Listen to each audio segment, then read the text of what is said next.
नमस्कार, मैं एस्ट्रोलॉजर पॉमिस्ट नील नरेंद्र अपने इस वीडियो में आपका हार्दिक स्वागत करता हूं। जब भी हम किसी पाम का एनालिसिस करते हैं तो सबसे पहले हम पाम के स्ट्रक्चर, पाम का कलर और पाम के टेक्सचर यानी कि उसकी क्वालिटी यानी स्किन की जो क्वालिटी होती है उसके ऊपर डिस्कशन करते हैं। वो काफ़ी इंपॉर्टेंट होता है किसी भी व्यक्ति की पर्सनैलिटी या उसके भाग्य के बारे में जानने के लिए।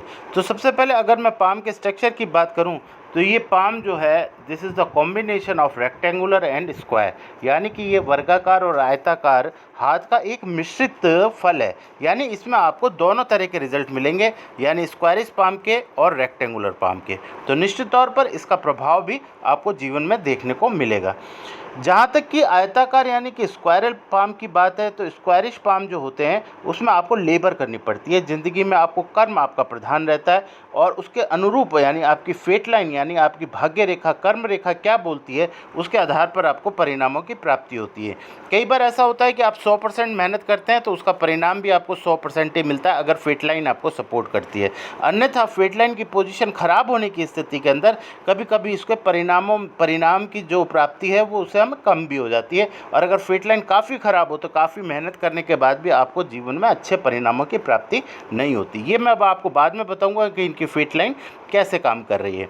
दूसरी चीज़, अगर मैं पाम में फिंगर्स की बात करूं तो फिंगर्स काफ़ी पतली, पाम के कंपैरिजन में फिंगर्स जो हैं वो काफ़ी पतली। पतली का मतलब ये होता है कि उनमें प्राण की कमी है। यानी कि अगर आप देखेंगे इस हाथ को गौर से तो ये हाथ जितना यहाँ पर स्ट्रांग नज़र आ रहा है उतना ही यहाँ पर ये हाथ कमज़ोर नज़र आ रहा है। अगर आप फिजिकल यानी अपनी आँखों से भी देखेंगे तो आपको ये बात महसूस होगी कि अंगुलियों में यानी अंगुलियों में उतनी ताकत महसूस नहीं हो रही जितने कि पाम की हथेली के अंदर यानी इस पोर्शन के अंदर महसूस हो रही है। तो ये पोर्शन वीक हो गया और ये पोर्शन अच्छा हो गया, तो निश्चित तौर पर इसका भी आपको परिणाम देखने को मिलता है। ऐसी स्थिति के अंदर व्यक्ति का कॉन्फिडेंस लेवल जो है वो बहुत कमज़ोर हो जाता है और व्यक्ति बहुत छोटी छोटी बातों से घबराने लगता है।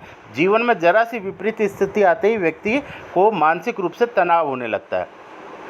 अब यदि मैं बात करूं यहाँ पर इनके लाइफ लाइन और इस माइंड लाइन की, तो इसके बीच में ये जो गैप बना हुआ है ये गैप इस बात को इंडिकेट करता है कि ऐसे लोग अपने मन की बात को ही प्रमुखता देते हैं, दूसरे व्यक्ति की बात को इम्पोर्टेंस नहीं देते।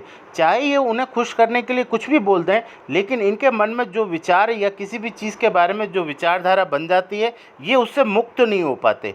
यानी कि ये इनमें एक कमी है जिसे हम एटीट्यूड भी कहते हैं और ईगो भी कहते हैं।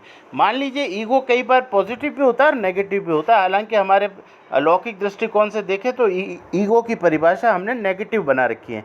लेकिन कई बार क्या होता है कि ये लोग अपनी सोच को लेकर के इतना मजबूत होते हैं कि ये दूसरे की गलत सोच को अपने ऊपर हावी नहीं होने देते, तो वहाँ तो पॉजिटिव परिणाम मिलता है। लेकिन जहाँ ये गलत होते हैं और उस धारणा को ये लगातार अपने साथ बनाए रखते हैं वहाँ पर इनको नेगेटिव परिणाम प्राप्त होने लगते हैं। तो ये इनके साथ प्लस पॉइंट भी है और इनके साथ माइनस पॉइंट भी है। दूसरी चीज़ मैं ये कह रहा था कि ऐसी स्थिति के अंदर व्यक्ति के विचार जो होते हैं वो स्वतंत्र विचार होते हैं। स्वतंत्र का मतलब होता है कि ऐसे लोग कभी किसी की परवाह नहीं करते, इन्हें जो करना होता है वो ये करेंगे, जो इनको मन में अच्छा आएगा वो वैसा करेंगे।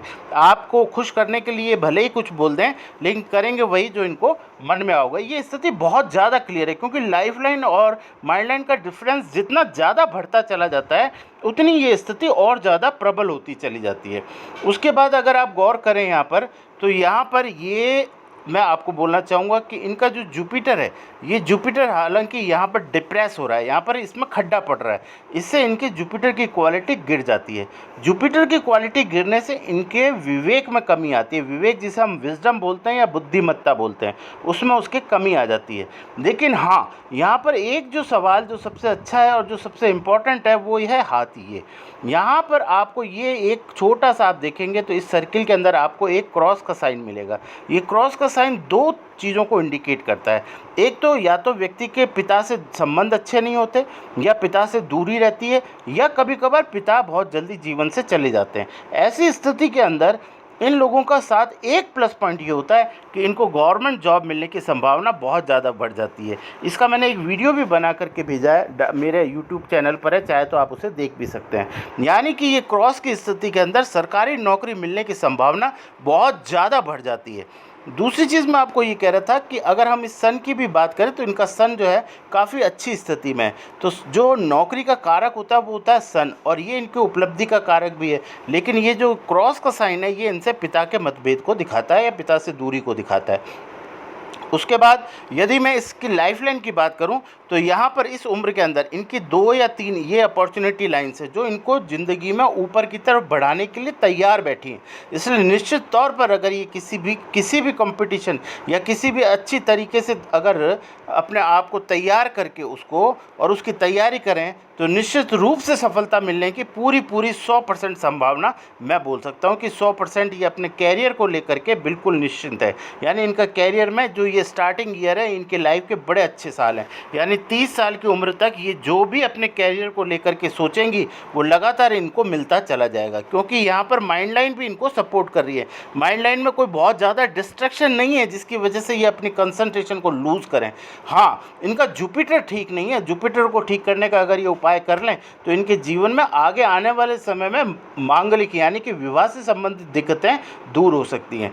ऐसी स्थिति के अंदर ऐसे लोगों का प्रेम संबंध बनने की भी संभावना बहुत ज़्यादा बढ़ जाती है। तो प्रेम संबंध बढ़ना क्यों कारण है, उसके कारण है कि यहाँ पर ये 2 मंगल रेखाएं चल रही हैं। ये इनके जीवन को लगातार ईश्वर की कृपा इन पर बनी रहती है। साथ में ये इंडिकेशन है कि ये मतलब मैंने आपको थोड़ा सा इंडिकेशन दिया है इस चीज़ का कि मे बी कि ये लोग लव मैरिज की तरफ अग्रसर हो जाएं। तो उसकी संभावना से पहले हम इनके कैरियर के ऊपर ज़्यादा फोकस करेंगे, क्योंकि कैरियर में इनका निश्चित तौर पर अगर ये चाहें तो मैंने आपको बताया कि गवर्नमेंट जॉब मिलने की पूरी संभावना है, क्योंकि इस समय में फेट लाइन का भी इनका पूरा सपोर्ट है। वो सपोर्ट जो अभी इनको मिल रहा है यानी इस एज तक जो मिलेगा, जो मैंने आपको बताया 30 साल तक की एज तक मिलेगा, वो बाद में इनको नहीं मिलेगा। इसलिए ये समय इनके जीवन का बहुत महत्वपूर्ण क्षण है, और यहाँ पर इनका इंडिकेशन भी है इस बात को लेकर के कि आपको अच्छी जॉब मिलने की पूरी संभावना बनती है 100%। दूसरा, यहाँ राहु पर एक ट्रायंगल है जो इनको देने के लिए तैयार बैठा है। तो इनको अचानक से कोई ना कोई उपलब्धि प्राप्त हो जाएगी, एकदम अचानक से। ये उम्मीद भी नहीं करेंगे कि ऐसे कैसे हो गया। यानी इनके जीवन में एक ऐसी घटना अब इनके कैरियर को लेके घटेगी जहां इनका एकदम से सिलेक्शन हो जाएगा या कोई बहुत अच्छी नौकरी एकदम से मिल जाएगी जिसकी इन्होंने उम्मीद भी नहीं की होगी। ये संभावना इनके हाथ में, हाथ बहुत अच्छा है, लेकिन कुछ कमियाँ हैं। लेकिन उन कमियों को हम चाहें तो ज्योतिषीय उपाय से दूर कर सकते हैं, जिनके बारे में मैं अभी बताना नहीं चाहता, क्योंकि आपका मुख्य सवाल जो है वो इनके कैरियर और इनके नौकरी को लेकर है, जिसके बारे में मैंने आपको पूरी जानकारी इस हाथ में दे दी है। अब जब विवाह का समय होगा तो हम विवाह के बारे में बात करेंगे। जो समय इस समय इनके साथ चल रहा है वो टाइम इनका ठीक है। अगर ये मेहनत करें तो निश्चित तौर पर इनको उपलब्धि प्राप्त होने की पूरी संभावना है। हाँ, हेल्थ को लेकर के कोई इशू बन सकता है, तो हेल्थ का इनको ध्यान रखना पड़ेगा। एसिडिटी, पेट से संबंधित दिक्कत, लीवर से रिलेटेड प्रॉब्लम इनको होने की पूरी संभावना है। तो उससे ये बचाव रखें और अपनी कंसंट्रेशन अगर करें तो निश्चित तौर पर सरकारी नौकरी मिलने की पूरी संभावना है। Thank you very much. God bless you.